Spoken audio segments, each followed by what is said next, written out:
Cerita Kita. Jangan lupa klik like dan subscribe untuk berlangganan. Halo teman-teman, berjumpa lagi dalam Cerita Kita. Kali ini cerita kita akan menyajikan sebuah dongeng yang berjudul Gerak-gerik Bisma Mencontek. Seperti apa ceritanya? Yuk kita simak bersama. Anak kecil itu bernama Bisma. Rasanya tidak ada yang istimewa di pagi hari yang cerah itu. Bisma berjalan dengan malas menuju meja makan yang sudah terisi dengan berbagai makanan lengkap nan lezat bikinan ibu. Di sana juga tampak sudah ada kakak, ibu, dan ayahnya yang siap menyantap sarapan bersama. Serasa hari ini begitu berat bagi Bisma, karena ia akan menjalani ujian seni budaya. Bisma memang tidak begitu pandai dalam urusan seni budaya. Bahkan hanya membaca notasi balok pun dia tidak bisa. Kedua orang tuanya menanyakan mengapa ia terasa sangat lemas dan terlihat sama sekali tak semangat. Namun, Bisma tidak menjawab pertanyaan keduanya. Ia tidak ingin kedua orang tuanya menjadi khawatir jika nantinya ia menceritakan yang sebenarnya. Bisma memilih untuk diam dan makan sarapannya, yang bahkan nasi pagi itu terasa tidak nikmat. Seusai itu, Bisma meraih tasnya yang ada di sampingnya, lalu berpamitan dengan kedua orang tua dan kakaknya. Tentunya ia tidak lupa meminta doa agar ia dilancarkan dalam menjalani ujiannya. Bisma berangkat sekolah dengan berjalan kaki, karena lokasinya tidak terlalu jauh dari rumah. Di sepanjang perjalanan menuju sekolahnya, Bisma tetap gelisah, karena ia yakin ia akan gagal di ujian kali ini. Sesampainya di lorong kelas, terlihat sudah banyak sekali teman-temannya yang datang. Mereka memanjang di sepanjang jalan lorong kelas, sembari mengulang materi bersama, belajar bersama, atau hanya sekedar bergurau saja. Namun, bagi Bisma, ia enggan untuk bergabung. Ia memilih untuk mempelajari ujiannya sendiri.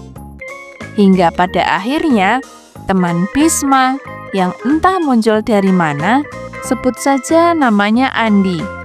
Dia memang bukan orang yang terlalu pintar, tapi ia selalu berhasil membuat Bisma tertawa. Andi menanyakan mengapa Bisma duduk sendirian dan tidak bergabung dengan teman lainnya. Bisma pun dengan wajah pasrah menceritakan semuanya. Memang pada dasarnya si Andi suka bercanda. Jadi ia hanya asal berucap, kalau ujian tahun ini pasti sama dengan tahun lalu. Bisma kemudian keluar kelas dan duduk terdiam di bawah pohon rindang memikirkan perkataan Andi. Ia menjadi bimbang, karena memang sedang kebingungan bagaimana nanti ia mengerjakan ujian seni budayanya. Setelah berbagai pertimbangan, Bisma pun menemukan sebuah ide. Entah itu ide yang benar atau salah baginya. Yang jelas, ia berpikir hanya bisa melakukan itu saja. Bisma langsung saja segera bergegas menuju tempat fotokopi yang ada di sekolahnya. Ternyata di tempat fotokopi tersebut dipenuhi oleh murid-murid lain. Entah ada yang fotokopi catatan, membeli pensil, atau hanya sekedar menemani temannya. Bisma sangat kebingungan di sana, mengingat waktu ujian tersisa 30 menit lagi. Ia kemudian berusaha menyela di sela kerumunan orang. Setelah Bisma berhasil menuju ke dekat mesin fotokopi, ia pun memfotokopi soal ujian tahun lalu. Selepas itu, ia bergegas ke tempat duduknya semula dan menjawab beberapa soal yang menurutnya susah dengan bantuan temannya yang ahli dalam bidang seni budaya. Tepat di soal terakhir, bunyi bel tanda masuk ujian pun berseru kencang.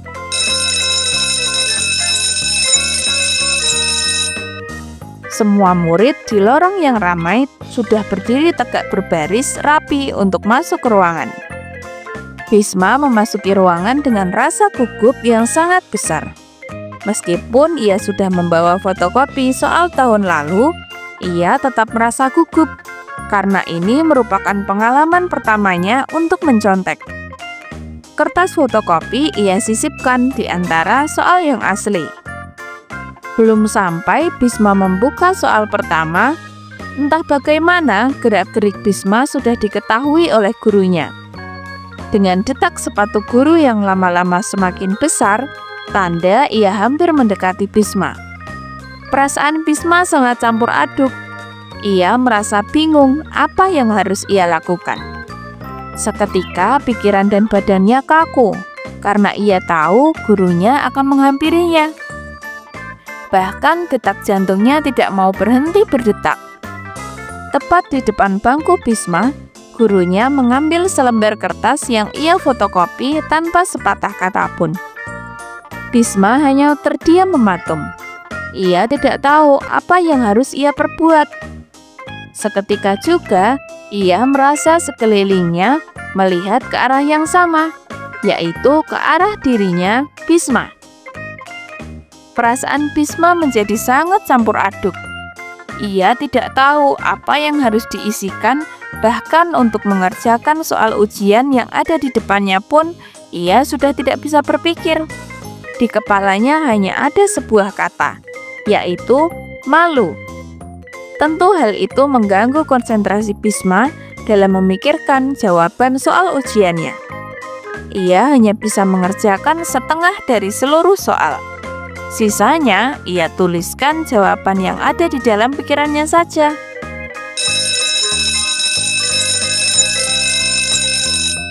Jam ujian itu pun selesai.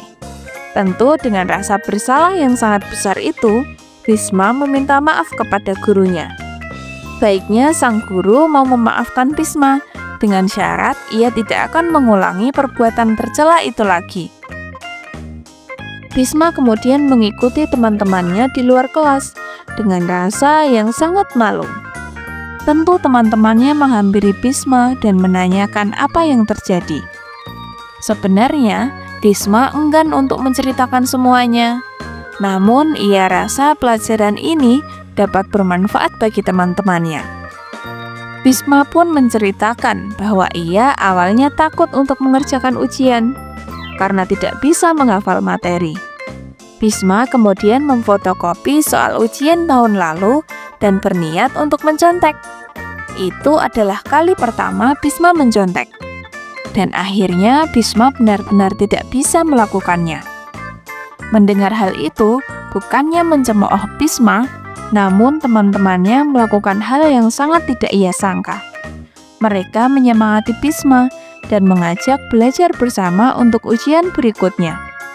Dengan rasa bahagia, Bisma pun bergabung dengan mereka dan saling berbagi pengetahuan ataupun bertanya yang belum mereka pahami. Bisma mengerti bahwa seharusnya ia belajar lebih keras daripada mencontek. Nyatanya, meski teman-temannya tahu bahwa Bisma salah, mereka tidak membenci atau mengolok-oloknya, tetapi justru mau membantunya.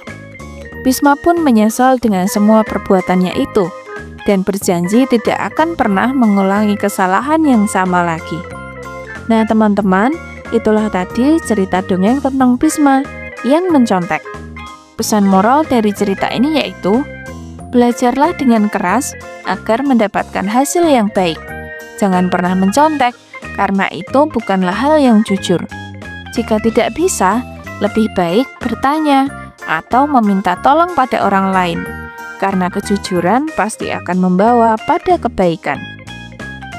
Nah teman-teman, sebelum videonya berakhir, pastikan kalian sudah menekan tombol like dan tombol subscribe ya, agar kita masih bisa bertemu kembali pada video yang akan datang. Sekian dulu untuk cerita kali ini. Terima kasih.